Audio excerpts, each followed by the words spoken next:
Hi! Hello! Welcome back to Gilisanya Engineering Videos, your daily supply of solutions to engineering problems. If you like what you see, please subscribe and don't forget to hit the bell icon so that you'll be notified every time we upload new videos. In this video, we will solve problems in civil engineering. Mostly recent board exam questions and other similar problems. So we have the solved problems in civil engineering. And by the way, this is coming soon to our new tier. We call it the GERTC Plus. So at present, we have our GERTC Lite, in which you will enjoy all our review courses for 13 weeks. Yung 13-week review namin at the palm of your hand. And that is very affordable. It will only cost you 499 pesos for 30 days. 30 days after you join. No? You can pay through GCash or through PayMaya. Okay? And coming soon is our GERTC Plus. So, coming soon pa yon. And this feature that we are going to discuss today, itong ipapresent ko sa inyo, is part of our GERTC Plus. In our GERTC Plus, you will enjoy all the features of our GERTC Lite plus yung mga solved problems, particularly yung mga recent board exam questions. Okay? So, I hope you will learn a lot from this video lecture. Okay, let's have the other situation 9. Ito yung again, in-arrange ko yung sequence. In-arrange ko siya according to the smallest scoring item. Mamaya, padali yung ating mga problems. Okay, pile cap. Board exam pa rin to, November 2018. A 600 by 600 mm column is supported at the center of the pile cap as shown in the figure. The piles are precast concrete with 350 mm in diameter and then given the following data. No? So, A is 0.8. Okay, A, B is 1.8. And then C is 1.2, D is 0.8, and then the net load on the footing at ultimate condition. Kumbaga, factored load na ang ibig niya sabihin. PU is 1,850 and MU is 165 about the x-axis. So, pag ganun yung moment natin dito. About the x-axis. Effective depth of footing is 600 mm and then strength reduction factors for shear and flexure are given. Okay, tatlo lang yung tanong dito pero dinagdagan ko. Ang tanong talaga dito, ito, 35, 36, and 37. Pero kung hindi ka marunong mag-solve ng reaction, wala rin yan. Kaya tinanong ko yung pile reaction kasi ito yung pinaka-highlight dyan. Pag you do not know how to solve this or any one of these, patay. Mag-ula-hula ka na lang sa iba. Lahat ng sagot dyan magde-depend sa reaction. Kaya very important for me to know kung marunong kayo mag-solve ng reaction. Kaya dinadagdagan namin yung, it's not normal for me to add questions, especially those that are prerequisite, no, to solve the problem. So, first step here is to solve the reactions. Okay?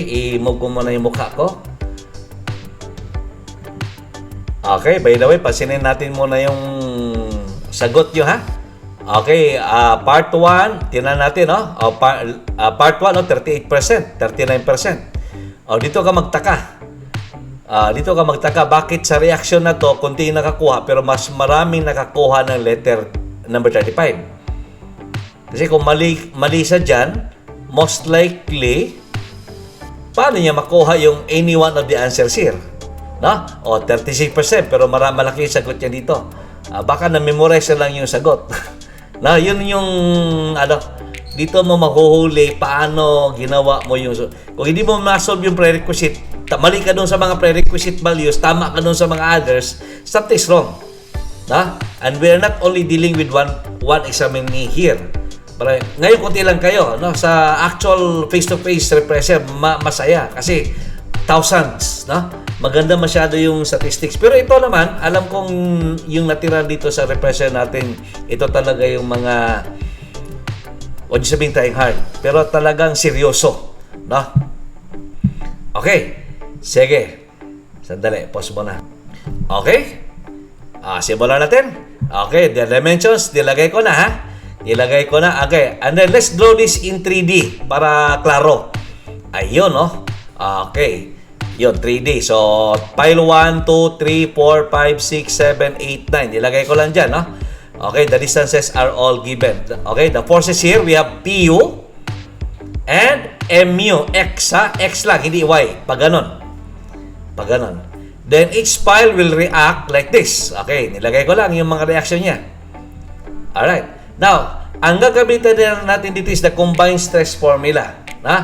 Combined axial and bending. The same with load. By the way, ang assumption sa pile cap is lahat ng reaction or load is to be resisted by the pile. The soil underneath will not carry any load. So, lahat ng load is concentrated on the pile, kung asan yung pile. And the formula is like this. Very similar. Very familiar formula. P over A. But instead of A, we will use the number of pile. Plus and minus MY over I. So, in this case, MUX times Y, MC over I yan. MUX times Y distance times IX. Ayun. Very familiar equation sa ating combined stress formula. Alright. So, ayan ang gagamitin natin. Now, what is the value of IX? So, for IX, that will be summation of Y squared. Naalala nyo sa connection sa steel, yung torsion, di ba? J man yun, summation of IX plus IY, summation of X squared plus Y squared. J yun siya. Ito IX lang, summation of Y squared. Kung IX ka. What is the Y? Ito yung mga Y natin, no? Yan yung Y's natin. Okay, yan, mga Y natin. So, for piles 1, 2, 3, 4, the Y is 0.9. For piles 7, 8, 9, the Y is 0.9 din. For piles 4, 5, 6, the Y is 0. Because we are referring to the x-axis. Sa x-axis tayo nagre-refer. Ang y doon ay 0. So, that will now be 0.9 na lang squared times 1, 2, 3, 6 lahat. Times 6. Okay? Again, bakit times 6? Kasi 1, 2, 3. 0.9. Ito din dito. 0.9 din. Actually, negative 0.9. But when you square that one, it will become positive din. So, 4.86. Okay? So, makukuha na natin yung ating RU1. Unahin natin yung RU1 natin. Nilagyan ko lang ng U to indicate factored. RU1 will be 1,850 divided by 9. That's for the first term. Plus yung gamitin natin kasi yung diin yung ating PU, diin din yung moment. Kaya we use plus. Malaki yung load dyan. And that will become, this will be MXY, Y is 0.9, and then divided by IX. Ang lalabas dyan is 236.11, and that is the maximum. Actually, maximum yan. Alam natin yung minimum dito, the 789. That is the maximum. 236.1. Ilan ba yung nakakuha ng correct answer? 236. Letter C, 38%. 38% ang nakakuha sa correct answer. Okay? Next, the minimum. The minimum. But before going to that, kumpletuhin na lang natin talaga. And take note that 1, 2, 3 have the same load. R1, R2, R3. Itong tatlong yan. Kasi if you solve R2, ganun din yung equation mo. The same lang naman yung, wala naman tayong moment sa Y. Kasi kung meron, magbabago yun. Walang moment about the Y. The only moment is MUX. Walang MUY. Kasi kung meron, lahat na yan, iba-iba yung load nila. Mag-iiba-iba yung load. If that is bending on both axes. Isang axis lang. Kaya, yun.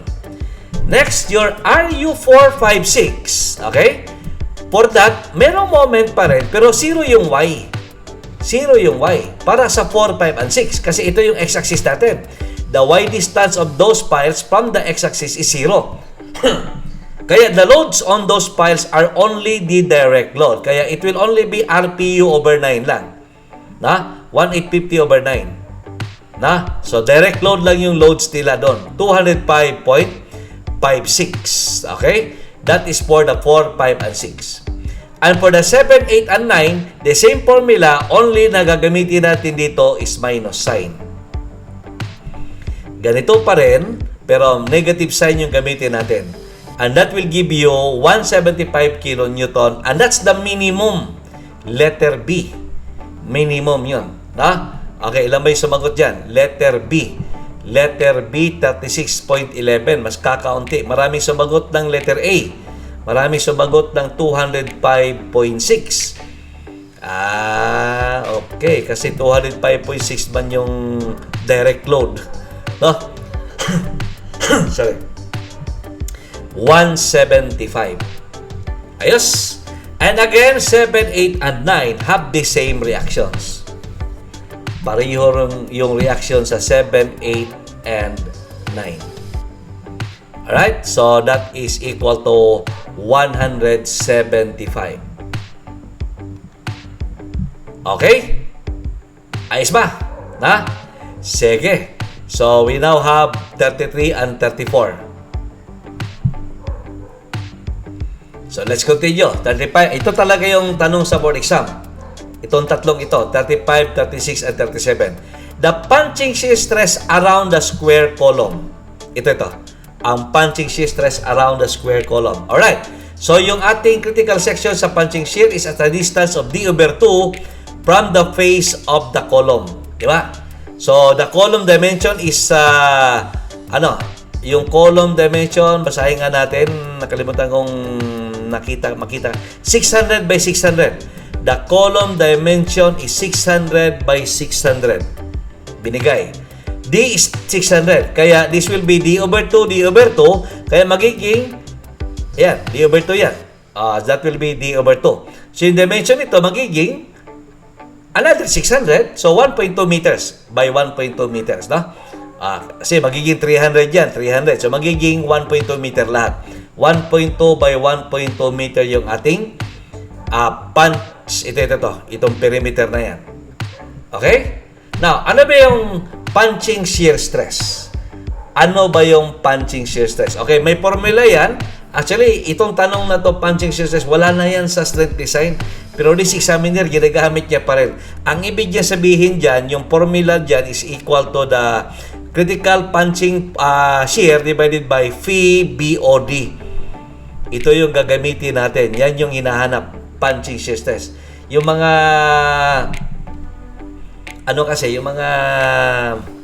shall I say, matatanda na rin ako, ha? Pero may mas matanda pa sa akin. Ito yung nakasanayan nila, na stress.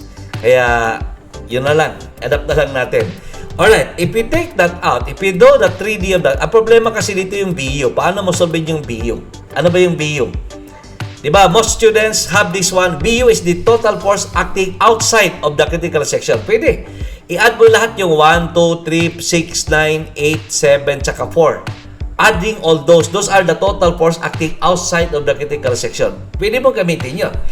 Pero isipin mo na lang kung continuous footing ito. Ang dami nun. Pero ang the best talaga is inside. Kasi you can either compute it outside or inside. Now, look here. I will draw the 3D of that. Ayan. These are the bars, no? If you compute the forces inside, okay, inside that, instead of outside, inside tayo, the inside is, number 1 is the PU, 180p. Another is the RP5, which is 205.56. Well, of course, the difference is going up, that is your BU. Mabilis. Rather than computing it from the outside. Kung from the outside ka, add mo lahat yung 1, 2, 3, 6, 9, 8, 7, tsaka 4. Matagal, na? Kaya makukuha mo yung BU. It will be PU minus RU5. Na, your BU is 1,850 and that is equal to 1644.44 kilo Newton. So, meron ka ng BU. Na? Okay, next, your perimeter. By the way, yung D natin is 0.6, ha? Okay, your... Sandali. Happen here.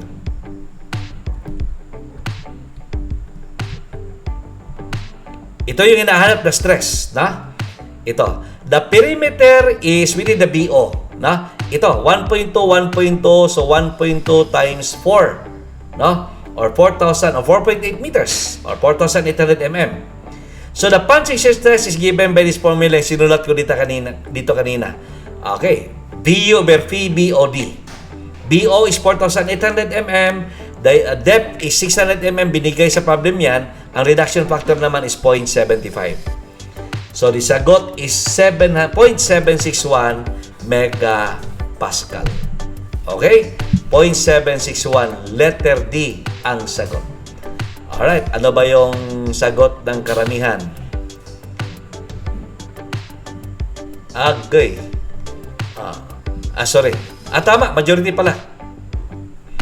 Majority chose that. Very good. Okay, dito tayo sa number 36. The critical beam shear stress. The critical beam shear stress. Saan yun? Sige, puntahan natin. Saan yung critical beam shear stress? Dalawa ito, wide beam shear. Meron dito sa short side, meron naman sa long side. Ang formula dyan is the wide beam shear stress, ito yung ginagamit ng examiner, is equal to VU divided by phi BWD. BW is the width of the beam. The effective depth is given. Ang BW, if you will take this one, ito yung BW mo, itong width na yan. I-measure mo yan from here to here. Kung dito ka naman sa long side, ito yung BW mo. Well, obviously, napakalaki nito. Kaya, most likely, ito yung mag-govern the short side. Most likely, pero sige lang, we will check also the long side. I-check din natin yung long side para sigurado. Okay, let's take the short side first. Okay, so the critical section is at a distance D from the face of the column. So, distance D is 600. Yan yun. So, if we cut this part, if we do the 3D of this side here, it will look like this. Look at that. Yan yung 3D niya. So, your VU is equal to the total force acting on one side of the critical section. So, I would rather look at that side. And it will involve 3 reactions. 3, 6, and 9. So, that will be for your VU. So, your VU will be like this. Ito yung reaction natin. Ito yung resistance. So, your VU is RU3. RU3 is ito. 236. RU4, RU6, and RU9. Yun. Isa-isa yun talaga. So, that's equal to 616.67 kilonewton. May VU na tayo. Yung BW natin is 3,400 mm. Ito. Okay? Ang effective depth natin is 0.6 or 600. Then, ito na. VU, make it Newton. BW in mm. D is in mm. Yun, substitute. And that will give us 0.403 MPa. 0.403 megapascal. Okay? Sabi yan. 0.403. Well, as you can see also, 0.403, okay, by the way, ano yung ibig sabihin niya? The critical beam shear stress. Ano ang ibig sabihin ng critical na word na yan? Ibig sabihin, hindi sinabing the beam shear stress at critical section. The critical beam shear stress. Ang ibig sabihin, yung malaki. Ano ba ito? The critical design moment. Yung malaking design moment. Ganun ang, that's how she describes it. Pansinin nyo yung punching, walang word na critical. Kasi isa lang yung punching. Isa lang yung punching na section. Sa shear kasi dalawa, ito tsaka ito. Kaya alin sa dalawa yung malaki, yun yung hinahanap niya. Kaya sinabi niyang critical. Sa moment, dalawa din. Isa dito sa face na ito, isa din dito. Kaya critical design moment yung sinabi niya. Iba yung ibig sabihin ng the moment at critical section. Kasi ang critical section dalawa. Itong section na ito at saka itong section na ito. For the moment. For the wide beam shear, ito naman dyan, ito naman dyan. Ang hinanap niya kasi the critical wide beam shear. Ang malaki. Ang malaki doon. Well, I've been analyzing the way she asked questions since 2011. Kaya nababasa ko yung ano niya. Very critical yung ano niya, yung mga statements niyang ginagamit. So, I don't need to check the other side kasi kung pansinin nyo, ito na naman yung pinakamalaki. So, this should be the answer. Kasi kung mayroon pang mas malaki dito, then I will have a doubt. Baka mas malaki yung lalabas dito. Okay. For the sake of principle lang, i-discuss, computing nga natin. Gamitin ko yung MathCAD para mabilis. So, kung yan yung gagamitin ko, yung BU ko ay magiging 1, 2, 3. Na sum of 1, 2, and 3. So, 236.11, times 3 ko na lang. Times 1,000. Para maging ano siya? Para maging tawag dyan. Newton. Divided by phi. Ang BW natin ay gawin ko na lang mm. Itong tatlong yan. So, 800 plus 1,200. I-times na ko na lang, ha? And then, times the effective depth is 600. Ayun. Anong lalabas? 0.394. Ito. Pero mali siya. Malaki talaga yung stress dito. Kuha nyo ba? Inisip ko na yung MATCAD. Maganda yung MATCAD. Nakikita natin kaysa sa calculator. I know you know how to use your calculator, so I don't have to use that one. Okay? So, yun. 0.403. Alright? And part 3, the critical design moment, the maximum moment. So, again, dalawa yung i-consider natin din, ha? Dalawa yung i-consider natin dyan. So, one is here, and the other one is here. Okay, unahin natin to. Kasi malaki yung moment arm pag dito.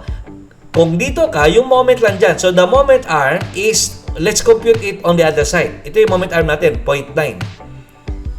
Pag i-draw natin yung 3D niya, gito, tingnan nyo, yun. The moment right here. So, ito yung moment arm natin, 0.9. And the forces are 3, 6, and 9. Ayun. 3, 6, and 9. Okay? So, the moment at that. So, yun yung kukumputin natin. So, that will be R36 plus 9 times the moment arm is 0.9. That will give you 555 kilonewton meter. Okay? Now, hindi ko na kinupit yung isa. Meron pa namang malaki dyan. Okay, what about if we consider this part? If you consider that, ano to? Ano yan?